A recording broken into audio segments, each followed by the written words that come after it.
So, Max, from the moment we got the news that someone tried to shoot Trump, I feel like my timeline has been filled with the same reaction. Right. It's over. Yes, it's over. If Trump wasn't already headed for victory, he sure is now. And then the photo hit. The photo. Everyone's like, this is going to be in our grandkids' textbooks. It's going to turn Trump into a heroic figure. It's one image that will change the course of history. I think you heard Speaker Johnson reflect on part of it, which is that something has fundamentally been changed in our politics, potentially in our culture and political discourse. But what will that look like? That was Kristen Welker, the host of Meet the Press on the Today Show, summing up the reaction. But Tre'vell, you're wondering, is any of this true? Today, we're gonna find out. We are, and I think the answer is gonna surprise people.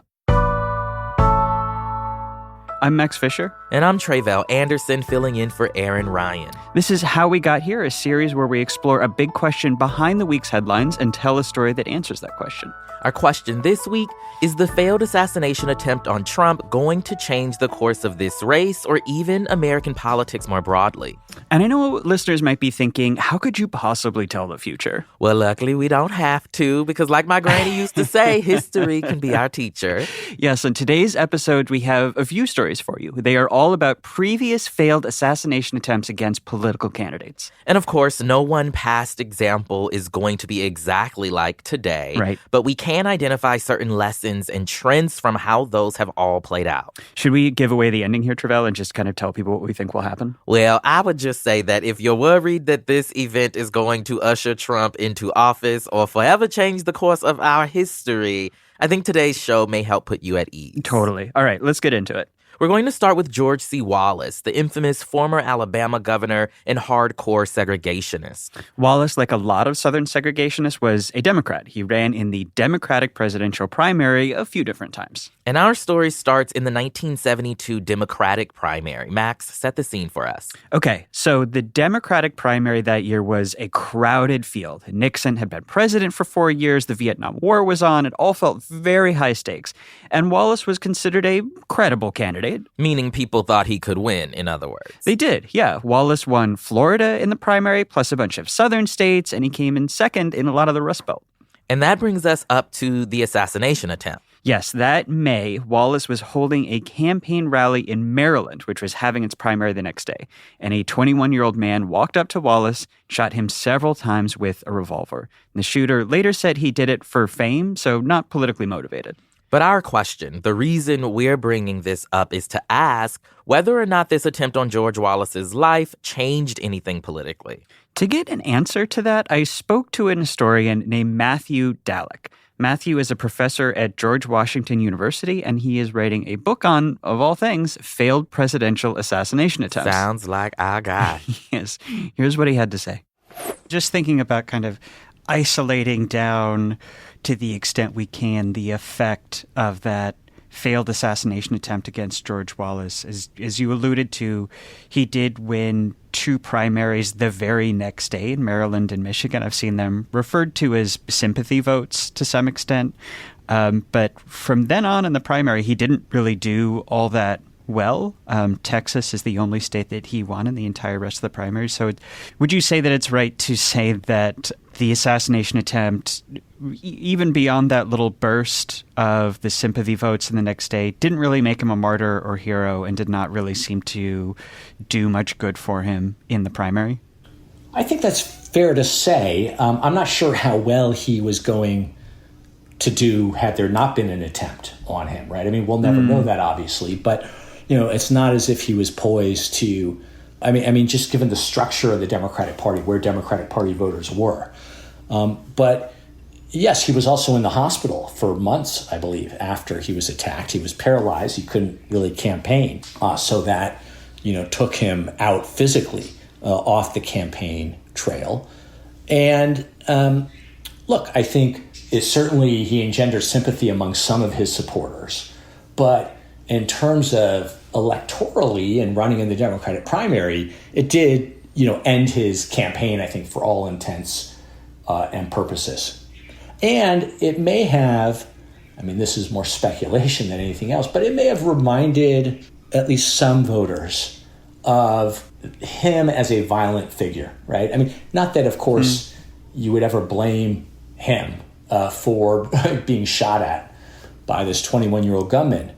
But, violence, really massive resistance to civil rights, the violent opposition to civil rights from the 1960s, he was, I think, very much associated with that kind of violent resistance. And so, this violence sort of following him around, I think it does kind of etch him in the past, in American history, as a figure in the story of political violence as a whole. So Wallace did stay on the ballot. He won Texas, came in second in a few states, but his support really did fall away after that. So, Tre'vell, what lessons do you take from this for the election going on today? Well, I'm hearing that sympathy, right? This idea that people might, change their vote or change their feelings, right, based on an assassination attempt only lasts so long. Yeah. Right? It isn't something that, looking at what we're going through right now with Trump, theoretically will last until November, right? Because we're out of primary season. We don't have those kind of regular, happenings, right, that would show us that. That's the first thing that jumps out to me that, is a little reassuring, based on what I've been hearing people say. George Wallace also went on to, I think as a direct result of this, renounce his segregationist views, which I don't think that something similar feels like it's happening with Trump. We can only hope, right? Yeah, it doesn't feel like he's moderating. Something else I thought was really interesting about this story is that there was a sense in the Nixon White House that who got blamed for the assassination would be really important for the election, to the extent that Nixon even sent his dirty tricksters to try to plant left-wing campaign material in the shooter's home to try to get him pinned as a left-winger. Nixon was really worried that if he was pinned as a right-winger, it would be bad for him going into the election. And it ended up being that he was just seen as kind of a lone, ideologically confused person with no political sympathies. But it's just to say there's an idea that I think we will come back to, that how people perceive the political motivation of the shooter will influence what effect it has on politics. Absolutely. Okay, let's move on to our second big story here. Former President Gerald Ford and the attempted assassinations, yes, plural, that he faced during his own presidential primary. Ford, of course, had been hastily appointed vice president in 1973 as part of the Watergate scandal. And then when Nixon resigned in 1974, Ford became president. So nobody actually voted for him. Right, which is part of why in 1975, when he announced that he would run for re-election, he knew that his party was not just going to automatically accept him as the presidential nominee. He would have to run in a real primary. Against, as it turned out, former California Governor Ronald Reagan. Yeah, it turned out that guy had a political future. A poll of Republicans from the start of that, July 1975, had Ford at 41% support and Reagan at 20% support, which is to say that it was Ford's race to lose, but he was also not exactly beloved. And that brings us to September 1975 and the two assassination attempts on Ford. Here again is Matthew Dowlick, the historian, on what happened. The first attempt was, I believe, in Sacramento, and a member of the Charles Manson family, who was a mass murderer, quite notorious, a member of that family, she had a handgun and brandished it and kind of pointed it at Ford, and actually was pretty close to going off and could have killed him. I mean, it really was a near miss. And then 17 days later in San Francisco, Ford was exiting a hotel. And I mean, this is 17 days after that first attempt. A woman, an anti-war radical named Sarah Jane Moore, pulled out a handgun and took a shot at him, although apparently a bystander, a Vietnam vet, saw her gun and I think knocked her hand away. So the bullet fired, but it missed Ford. And of course, coming on the heels of the three assassinations in the 60s, John Kennedy, Martin Luther King, and Robert Kennedy, the country was still very much, I think, traumatized, and the level of violence too in the early 70s was quite high. And Ford, I think, actually acquitted himself quite admirably. He was very low-key about it. He said that he, was going to continue to be president, try to kind of roll back some of the trappings of the imperial presidency, sort of a statement in a way against Richard Nixon and against the abuses of power. Ford said he would still be a man of the people, still kind of go out with the public. There are certain risks in life, but he was willing to accept them. And he was pretty magnanimous, I think, and just kind of steady.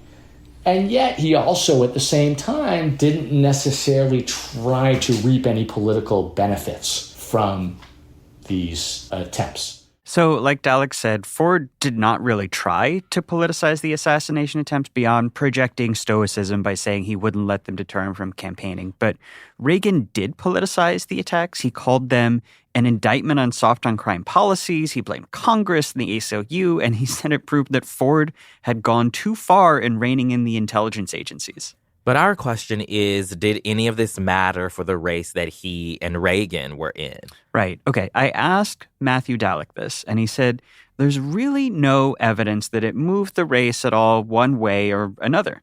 Ford did go on to win, but Reagan got 46% of the vote, making his campaign one of the most successful primaries against an incumbent president in history.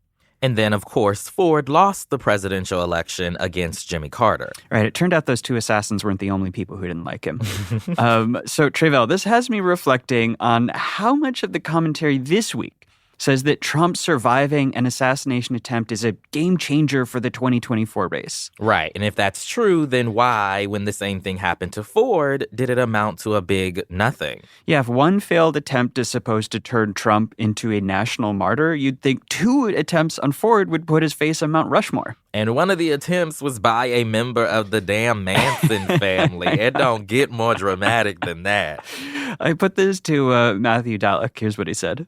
So jumping ahead to Trump and what happened last week, I think my initial reaction to that was to think, wow, this is such an extreme and shocking event that it will surely change the course of this entire race, if not like American political history. But it sounds like maybe past evidence from these earlier cases suggests that it won't do that. Why is that, do you think?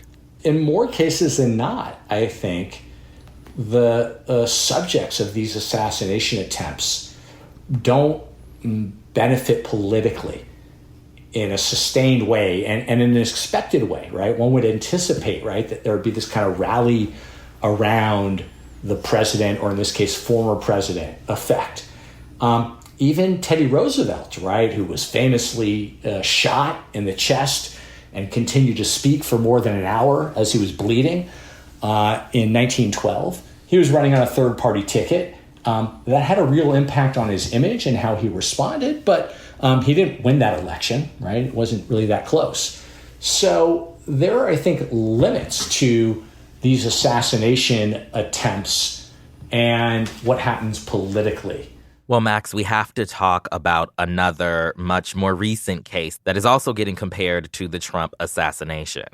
Yes, you are talking about my boy Jair Bolsonaro, the Trump of the tropics, as they call him in Brazil, where he became president in 2019, served 4 catastrophic years, and after losing re-election, tried to do his own very clumsy little January 6th. Right. So back in 2018, while Bolsonaro was campaigning for the presidency, he got stabbed. To Bolsonaro supporters, this has become the key moment in his mythology, the thing that supposedly won him the race. Yeah, even just after the Trump shooting last week, one of Bolsonaro's sons tweeted something to the effect of, take it from us, Trump surviving an attack means this election is over and he has already won. And so to find out whether or not that's right, I spoke to Roberta Braga, who studies Latin American politics and is the director of the Digital Democracy Institute of the Americas. Here's Roberta. The first thing that happened was that the voters began to paint the election as a sure thing, saying that he had already won. So following the stabbing, he was glorified, and people started to say this election's over. He's clearly the winner. And that really set, I think, the agenda for conversation and media coverage.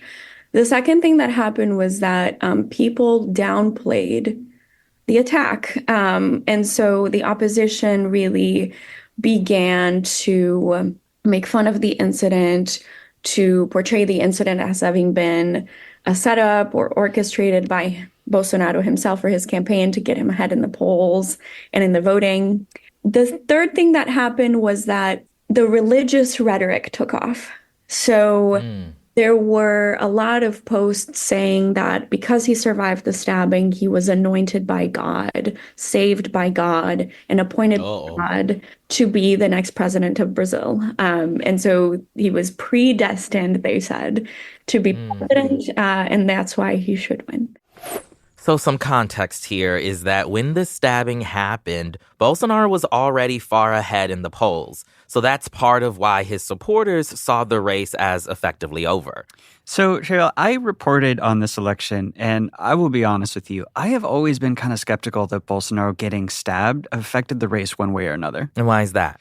Okay, well, if you look at the trajectory of the polls over the course of that race, Bolsonaro had been rising steadily for a while when the stabbing happened. And the stabbing didn't speed up that rise or slow it down. You can't see any change in the polls from it at all. And actually, right after the stabbing, Bolsonaro's main rival saw his poll numbers surge.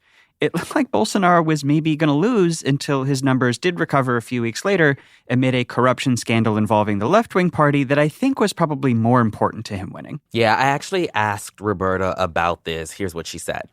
I want to ask a bit about the point you made that Bolsonaro and his supporters basically suggested that the assassination attempt, that the stabbing was central in getting him elected because it drove support to him. That's at least what we're, supposed to believe, right, happened.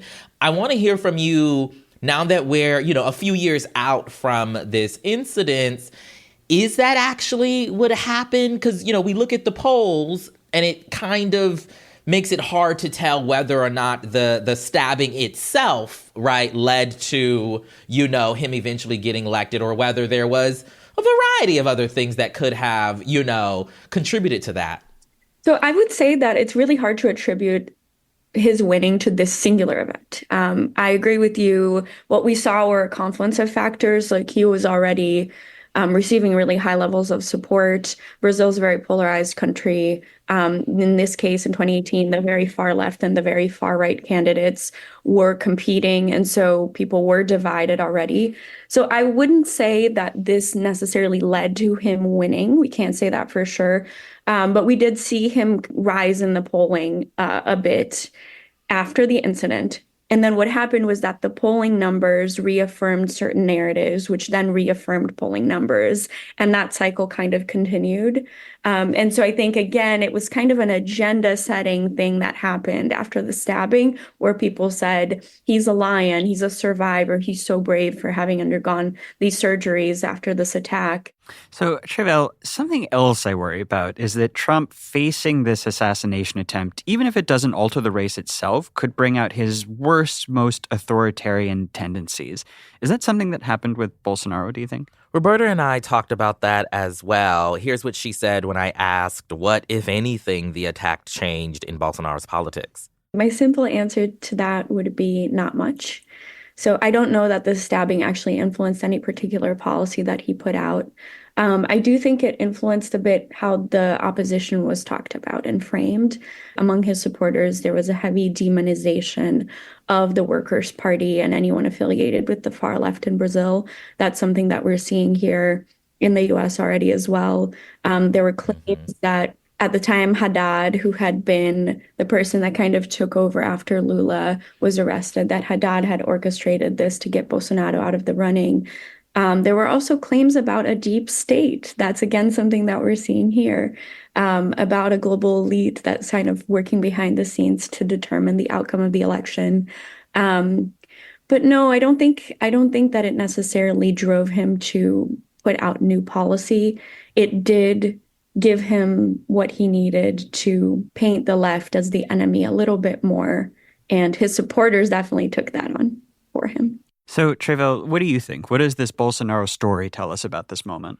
Well, I think back to what Roberta just said about how the opposition side, right, is able to paint, right, a particular group of people as evil, as responsible. And we've seen even in this moment how the Republicans, right, are blaming the Biden administration and their rhetoric, right, for the shooter attempting to, kill Donald Trump. Right. And that's something that sticks out to me. What about for you? Yeah, I noticed the same thing. It feels like the Bolsonaro stabbing reified what he believed and his supporters believed, which is that, like, he's invincible, but the deep state is out to get him and everybody's conspiring against him and he has to, like, fight for the people. And what's kind of striking is that, like, I think to people like us who are outside of that coalition, this might look like, and my initial reaction was like, oh my God, this will accelerate those politics and make them so much worse because it'll be proof. But the thing is, they really did already believe that. So I think for them, it was actually not even a big changer because they were like, all right, we already knew the deep state was trying to kill Bolsonaro, which it wasn't, but they thought. So it kind of didn't change their politics in any meaningful way. And I think now that we're a few days out from the Trump assassination attempt, we are actually seeing the same thing. I really worried this was going to bring out his worst tendencies, his supporters' worst tendencies, paranoia, conspiracism. But the thing is they already believe. They're already wild. Right, yeah, right. They already believe they were at war with the deep state and, the Democratic conspiracy. So they were kind of like, okay, well, we'll continue with the great civil war that we're fighting. One of the things that Roberta also said that stuck with me is about the potential globalization, right, of this narrative. Take a listen. One thing that I think is important to talk about is movements are coordinated and they amplify each other's content and they talk. And so nowadays, misinformation and conspiracy theories are very borderless. They're very cyclical, especially among Latinos, Portuguese, Spanish speakers who have connections to home. Immediately following the attack on Donald Trump on Saturday, we saw his sons engaging with content from Bolsonaro's sons, drawing connections between the two instances of violence and reaffirming the narrative that the left had orchestrated this against them. And so I think it's important to kind of keep an eye on how very polarized sides of the aisle kind of coordinate across borders to reaffirm each other's values and identities and points of view, because that really can lead to a globalization of the narrative.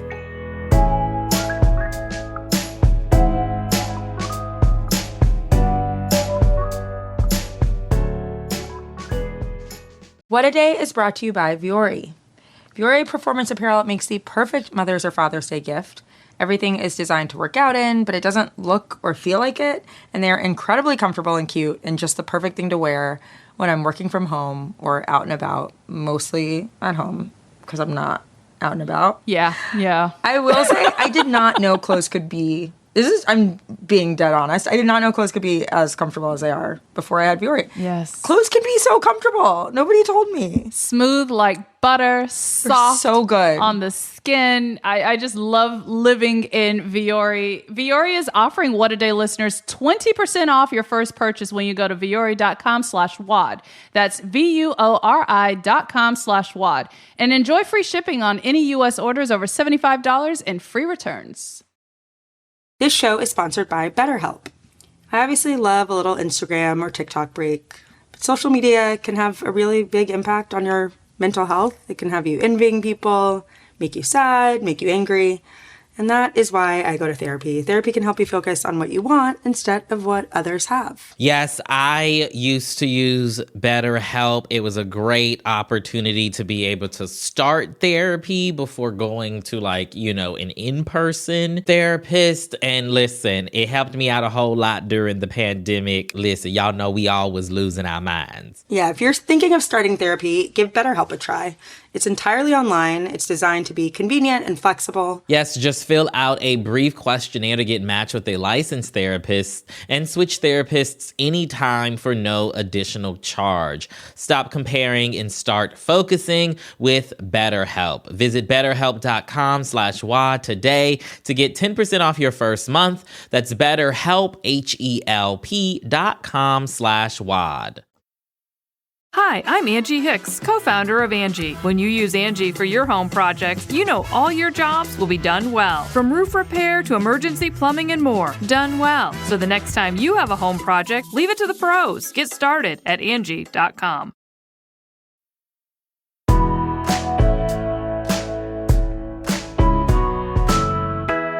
Our last story is about Robert Fico, the Prime Minister of Slovakia, who survived a shooting just this last May. Fico wasn't running for office when it happened. He was already prime minister. But I wanted to talk about his story because I think it speaks to how an attempted assassination can affect politics more broadly. Fico is a very Trumpy figure, right? Far-right, autocratic, conspiratorial, so it feels applicable. I spoke to Dalibor Rohats about this. Dalibor is a senior fellow at the American Enterprise Institute and has written about the lessons for America in Fico's attempted assassination. So tell us about this assassination attempt from May and what we know about what happened, who did it. Well, so Slovak cabinet was having one of their meetings outside of the capital in a small town in central Slovakia. After the cabinet meeting, ministers went out to greet the crowd. It was not a massive crowd. It was, a couple dozen people. And there was this older man, 71-year-old Juraj Cintula, who had previously worked as a security guard. He was retired, who had a gun, and he shot the prime minister 4 or 5 times. Thankfully, he didn't really kill him, but he was in ICU for a number of weeks and is only slowly making a return to public life now. The shooter was somebody who very clearly was very online, very preoccupied with politics, and seemingly confused. Now, do we know anything about why this guy tried to kill the prime minister? I feel like we are learning, as you mentioned earlier, that how a shooter's motives are perceived can end up mattering a whole lot for what impact an assassination attempt can have on politics. Totally. Here's what Dalibor had to say. So his political opinions have been all over the place. He was anti-Roma. Slovakia has a sizable Roma population, which is target of sort of casual racism and all kinds of discrimination. And he was also preoccupied with the disappearance of civility from politics. It has to be said that Fico himself had been a massive contributor to this crisis of civility in Slovak politics, the sort of rhetoric that kept being ratcheted up, and all of his opponents have been at some point or other accused of being morally suspect or on the payroll of the United States and so on and so forth. So this guy was clearly reacting to this heavily polarized atmosphere that exists in Slovakia, which again would be very familiar to somebody from the United States. Yeah, I was going to say this also sounds like a very familiar figure, someone who is personally and individually very ideologically confused and all over the place, but also exists in a context that is extremely polarized and paranoid. And so now for our big question, did this change anything? Did it make the prime minister more popular, less popular, more autocratic, less autocratic? Okay, so that answer, I think, is one of the more worrying takeaways from our episode this week. Here's Dalibor again. When it happened, I almost immediately assumed that it would have a major transformational effect on Slovak politics. However, I think in retrospect, it looks like it accelerated pre-existing trends rather than changing the dynamics. So already before the assassination attempt, Fico was intent on entrenching himself in power in some way or another. And that trend has continued. So the governing coalition has passed legislation basically ending the public broadcasting status of Slovakia's public broadcaster, TV and radio, bring it under political control.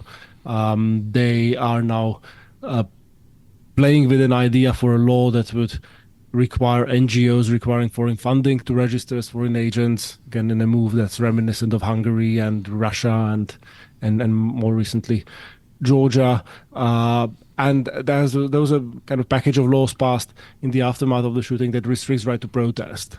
So, Tre'vell, these 4 stories that we told today, what lessons do you take away from them kind of altogether? What do you think history tells us about the likely consequences of this attempt on Trump? I think history is telling everyone to, wipe their brow and breathe a little easier, right? But to also not ignore, right, what we are witnessing and what we are seeing. I think one of the biggest takeaways for me is that in every situation, the assassination attempt just kind of further confirmed people's thoughts. They were able to take it and twist it into whatever narrative was, best serving for them, right? Which I think when we recognize that, right, as voters, as people witnessing that, then it allows us to just navigate what they're saying to us a little better. Right. Yeah, I agree. I feel like it's unlikely this will change the course of the race. Doesn't seem like it's changing Trump's numbers. Doesn't seem like it is much changing his politics or his supporters' politics beyond confirming what they already thought was happening. The kind of Fico lesson from Slovakia does have me a little worried, where he became so much more authoritarian. But I think something important for kind of understanding how to situate that against the United States is this study about the consequences of failed assassinations that has been circulating a little bit this week. It got written up at The Atlantic. It's called Hit or Miss. The Effect of Assassinations on Institutions and War by the political scientists Benjamin Jones and Benjamin Olken. And one of the things that it found is that a failed assassination attempt against an autocratic leader does lead them to be more autocratic, more authoritarian, and that's something that we saw in Slovakia. But a failed assassination against a democratic leader does not have any effect on whether or not the country becomes more or less autocratic. So I think that the fact that this happened to Trump when he was out of office, rather than the fact that when he was in office and would have had the tools at his disposal to immediately say, like, okay, we're banning peaceful protests, you might say, Tre'vell, we dodged a bullet. I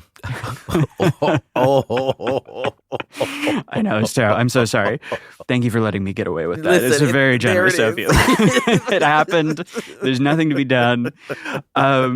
There was a poll that came out a couple days ago where it asked people to say what they think the motivation of the shooter was, right? I feel like that's something we've learned is really important. If people blamed like the left or the right for the shooting, that can change politics. Right. And the number one answer is that people said deranged shooter.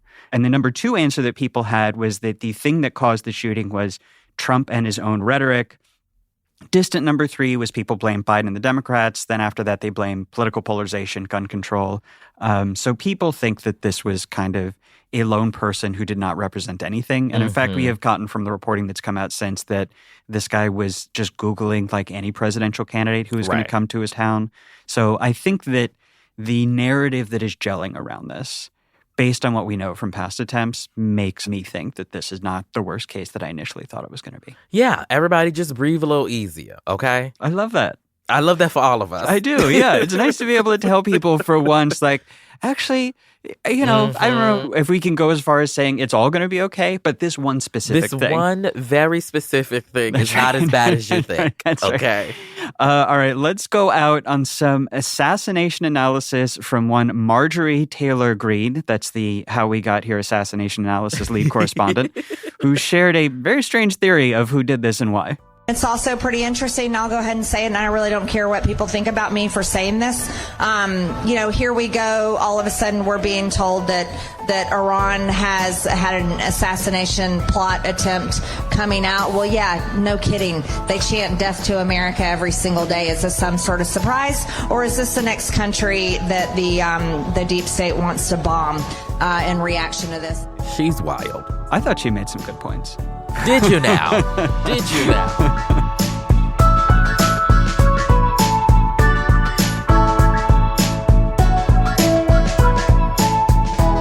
How We Got Here is written and hosted by me, Max Fisher, and by Aaron Ryan. It's produced by Emma Illich-Frank. Evan Sutton mixes and edits the show. Jordan Cantor sound engineers the show. Audio support from Kyle Seglin, Charlotte Landis, and Vasilis Fotopoulos. Production support from Adrian Hill, Leo Duran, Erica Morrison, Raven Yamamoto, and Natalie Bettendorf. And a special thank you to What A Day's talented hosts, Tre'vell Anderson, Priyanka Arabindi, Josie Duffy Rice, and Juanita Tolliver for welcoming us to the family.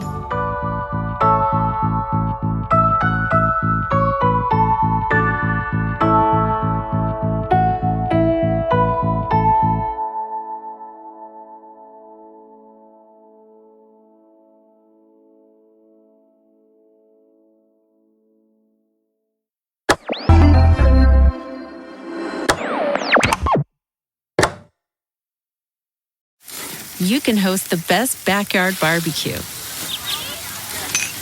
when you find a professional on Angie to make your backyard the best around. Connect with skilled professionals to get all your home projects done well. Inside to outside, repairs to renovations. Get started on the Angie app or visit Angie.com today. You can do this when you Angie that. Shopify is the global commerce platform that helps you sell at every stage of your business. With the internet's best converting checkout, 36% better on average compared to other leading commerce platforms, Shopify helps you turn browsers into buyers. In fact, Shopify powers 10% of all e-commerce in the U.S. Sign up for a $1 per month trial period at shopify.com/podcastfree. All lowercase, shopify.com/podcastfree, shopify.com/podcastfree.